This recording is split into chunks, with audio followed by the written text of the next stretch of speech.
ပြပေးမှာကတော့ကျွန်တော်တို့ရှမ်းလို့ဆက်လို့ခေါ်ပါတယ်ဒီဆက်ဆိုတာကျွန်တော်ရှမ်းလို့ပိုင်ဆိုင်မှုကိုပြောတာဆက်လို့ခေါ်ပါတယ်ဘာမှကျတော့လက်ခွင်းလို့ခေါ်ပါတယ်ရက်ခွင်းခေါ်တယ်လို့လက်ခွင်းလည်းခေါ်ပါတယ်ဒါကြောင့်မလို့ဒီလက်ခွင်းတီးအနေငယ်ကိုနီးစနစ်မမနိုင်ရည်စည်းချက်ညီညီနဲ့တီးတက်အောင်လို့အလွယ်ကူဆုံးနည်းနဲ့ကျွန်တော်တင်ပြပေးမှာဖြစ်ပါတယ်ဒီလက်ခွင်းတီးနည်းကိုတီးမယ်ဆိုလို့ရှိရင်ဘယ်တော့မှကျွန်တော်ရှမ်းလက်ခွင်းကိုရှမ်းအိုးစီနဲ့တီးတဲ့လက်ခွင်းကဘယ်တော့မှကျွန်တော်တို့ဒီနို့အုံနှစ်ခုကိုဘလို့ကအုပ်ပြီးမှဘယ်တော့မှမတီးပါဘူး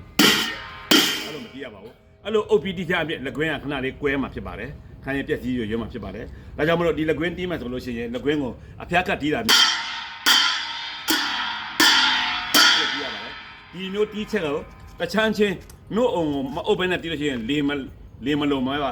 လေလုံတိုင်းမှာကွဲတတ်ပါတယ်နို့အုံတီးဒါကြောင့်မလို့တချမ်းချင်းတီးရပါတယ်ကြိုက်တော့တီးပါမကွဲပါဘူး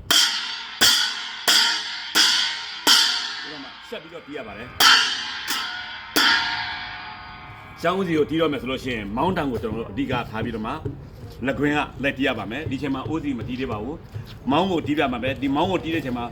မောင်းပထမတစ်ချက်ကိုတစ်လို့မှတ်ပြီးတော့မှငါမှ1 3 4ဆိုပြီးတော့မှလိုက်ရပါမယ်မောင်းအနေတီးပြပါမယ်မောင်းတစ်ချက်ကတစ်ပါ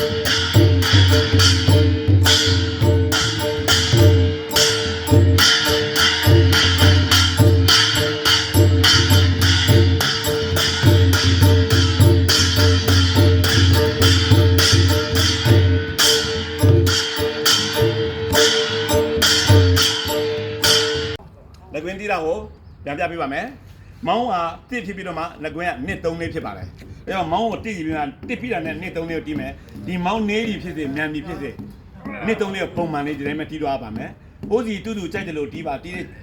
တဲ့လက်ကွက်ကိုကြိုက်တဲ့လက်ကွက်ကိုတို့ကြိုက်တယ်လို့တီးပါတူတူဝင်သွားပါတယ်နီးစည်းချက်ညီညီ။ဒါကြောင့်မလို့အခုမောင်းအနေနဲ့ကိုတီးပြပါမယ်။မောင်းအနေနဲ့ကိုလက်ကွင်းဘယ်လိုမျိုးလိုက်ရတယ်လဲဆိုတာကိုပြပါမယ်။လက်ကွင်းကိုတီးတဲ့ချိန်မှာဘယ်တော့မှကျွန်တော်နို့အုံအုပ်ကိုအုပ်ပြီးတော့မှဘယ်တော့မှမတီးရပါဘူးရှက်ပြီးမှအဖျားခတ်ပြီးမှတီးပါတယ်ကျွန်တော်ရှမ်းလူမျိုးလေးကနို့အုံအုပ်ကိုအုပ်ပြီးတီးမယ်ဆိုလို့ရှိရင်လက်ကွင်းကခဏလေးပြက်စီးမယ်ရွရွမယ်ကွဲမယ်ဖြစ်ပါတယ်ဒါကြောင့်မလို့အခုကျွန်တော်လက်ကွင်းတီးနည်းကိုအလွယ်ကူဆုံးနဲ့အယိုးရှင်းဆုံးအမြန်တတ်တဲ့နည်းကိုကျွန်တော်တင်ပြမှာဖြစ်ပါတယ်